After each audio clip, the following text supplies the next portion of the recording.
Chapter 22, Laurel, Saturday, May 13th. Found, tin medal, St. Anthony, fingernails, rainbow-colored, acrylic, human hair, puddles of blood. Something was building and it wasn't a storm.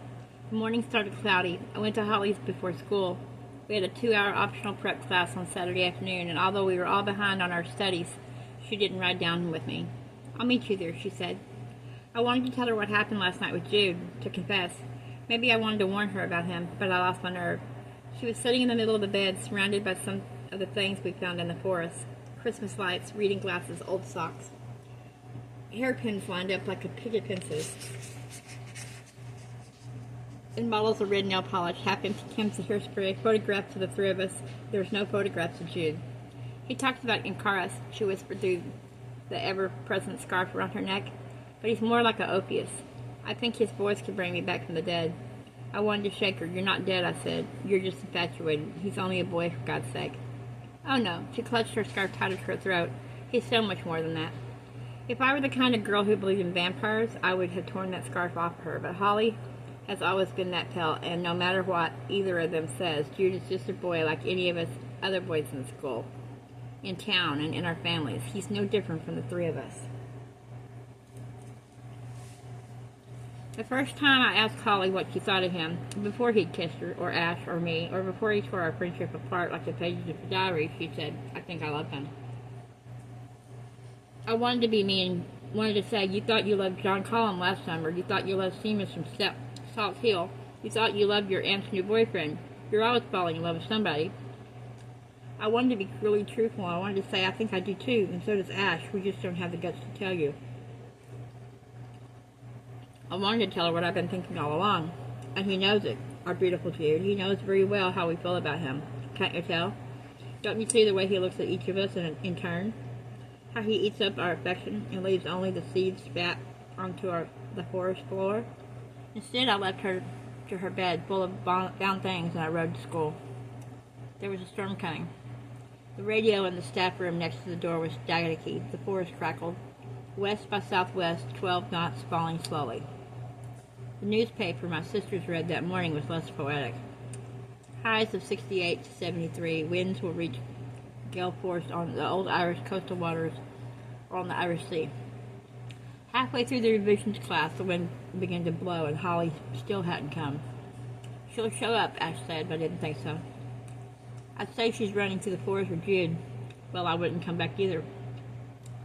My clothes felt itchy, sticky around the collar of my shirt where my sweat had seeped. The wind outside the school sounded funny. "Did you hear that?" I whispered to Ash. Mr. Murphy kept talking up the blackboard,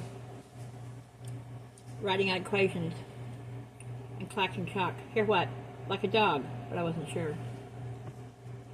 Lorene Donahue behind us was eavesdropping. "Bet it's just your little friend panting," she said nastily. What was it she wrote in that diary? "After those kinds of dreams, I stroke with 2 fingers down between my legs, and that's all I can do not to bite the pillow." That's just disgusting. "Well, I can hardly hear anything over the cow crapping on behind us," Ash said to me as loudly as she dared.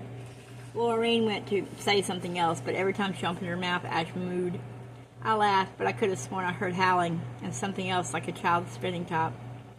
Ash smacked her head onto something on the desk in front of her, and the noise stopped. "What's that?" She lifted her palm to show me. "Holy metal. My mom has dozens." "I found it on the side of the road this morning," Ash said. She said it's spinning again. Must be something about so close to the pilgrimages site and knock. People losing miraculous medals left and right and center.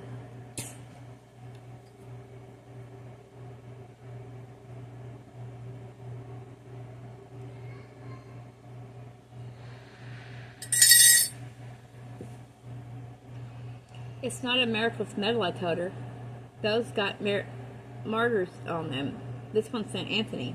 There was a stain on the medal, crusted across the rose on the back. I flicked a bit of it off with my thumbnail. It was the exact rusty color of dried blood. "Can I have it?" I asked Ash. I didn't tell her I was sure this was the medal we used for the spell. I recognized the stain. There was no reason for it to be there. We'd left the spellbook in the hollow of the oak tree when we found it, in part so that if whoever wrote it came back for it, they wouldn't find it gone, and in part because none of us wanted to be the one to keep it.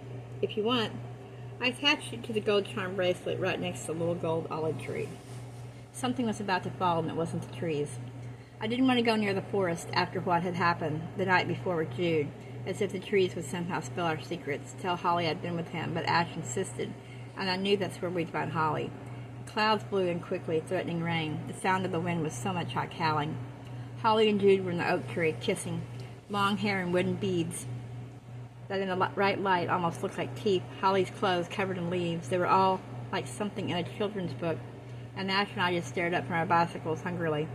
A few tinted drops of rain came through the branches onto the ground, and several petals, small change, glistened. I stood beside a sprinkling of acrylic fingernails painted in every color of the rainbow. Ash shivered in her little red sundress, and Jude threw down his shirt for her to wear. When they climbed down, I pulled myself up into the oak to find the spellbook. I wanted to make sure the St. Anthony's medal was still there, stuck into it with a prayer for the lost objects. I wanted to make sure the one I had on my wrist wasn't the one we used for the spell, stained with our blood following us. But when I reached into the hollow of the oak tree, the notebook wasn't there. Just the last 2 beers we didn't drink the other night. Holly paled. "Do you think someone took it?" she asked. She said it just to me, softly, while Ash opened one of the beers and told what Lauren had said earlier. "What a cow," she agreed. "Maybe there's a spell somewhere to turn her into one." "Who else would want to look for it there?" I whispered back. "I don't know," said Holly. "What if it just disappeared?" Jude, unconcerned, took a silver hip flask from his back pocket. He uncapped it and put it to his lips. I watched his Adam's apple as he swallowed.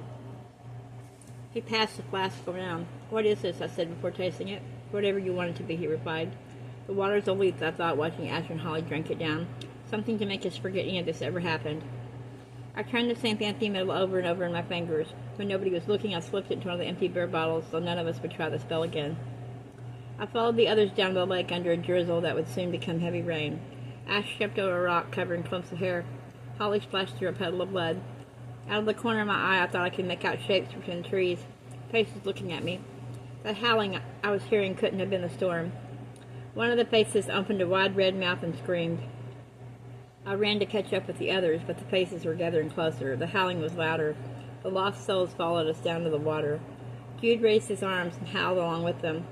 Dogs in the wood, I reminded myself. Deer that sound like screaming children. Foxes calling. That's all this is. Holly opened her mouth and joined in. Ash whooped and crowed in the trees in the world like we were being filled around us. Bang went the thunder. Whimper went the rain. Burn, burn, burn went the lightning. The sky was a rush of water with the lake rising to meet it. In its choppy waves, I saw more bodies, more red, open mouths, hands clawing, wanting to pull us under. My heart was the black beat of the thunder. "Marry me," Jude said to Holly, "on this rock, this altar, under the rain." She stepped up there with him, and me and Ash on the shore below, shivering and soaked to the skin, but feeling nothing. He kissed her. He hit her. He snapped her skinny neck. She went back to the forest and climbed the tree one final time, only to throw herself down with a rope around her throat. She swung between the branches. "How do you know if you've lost your mind?" I blinked, and she was back there, standing smiling on a rock with the boy she loves. The image I'd just seen was like a flash of the future. I felt a sudden lack of fear. Ash climbed onto the rock, too, her hand around Holly's ankles, then around her preferred wrist, and the 3 of them howled and laughed. "Can you imagine," Ash said, "if I'd never taken your diaries, we would never would have met Jude. None of this would have ever happened." I could hardly speak past a sudden jump in my throat. "What?" I croaked. "We'd still be sitting in one another's bedrooms, and you and Holly reading your big books and keeping your little secrets, and me ready to catch up." "Ash," I whispered, my voice choking on that betrayal, "you didn't." The wind whipped our hair and our clothes. The rain lashed our skin. We'd still be worrying about exams and schoolwork, about the boys who don't care about anything but jerking off and the next soccer match. We'd still be wishing we were like Trina McGowan. But she won't ever be anything more than a stupid cow stuck inside this nothing town. She'll never leave, and her children will hate her for it. Thunder, lightning. I didn't understand. When I looked at Holly, her face was blank. Jude held her to his chest. She turned her face away from Ash. She turned her face away from me. "Holly," I said, "Laurel, come on." She had to shout to be heard over the storm. "There's nothing. There's insignificant and ordinary. We've become magic." I was afraid if I left, I'd get lost in these woods. I was afraid I would never find my way back. All because of the diaries, Ash shouted louder. All because of me. How could you do that, I asked her. Did you give the diaries to Trina? How could you do that to Holly and to me? Ash laughed so hard she coughed. How could I? She shrieked. Tell your precious Holly what you did with Jude in the woods. Tell her about it. Holly's face was still turned away, but I thought she was crying.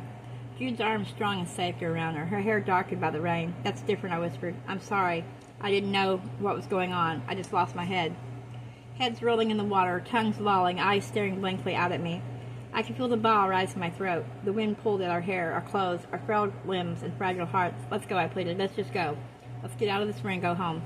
But Ash said no. Jude stepped down off the rock with Holly in his arms.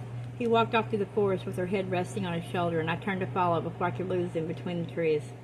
I looked back at Ash. You can't hate me, she said.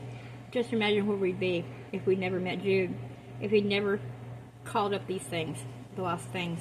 I shrugged. Somewhere nearby another dog howled. Just a dog. It's only trash, I told her. Overturned bins that blew in the storm, and Jude is just a boy. He loves me, she said. He tells me that when Holly's not around. We loved you. We were your best friends. Ash shook her head. I held out my hand. It was like touching the end of a waterfall, but Ash laughed me off. She turned around and ran away up the slope and away from the lake, just a shadow moving between the trees.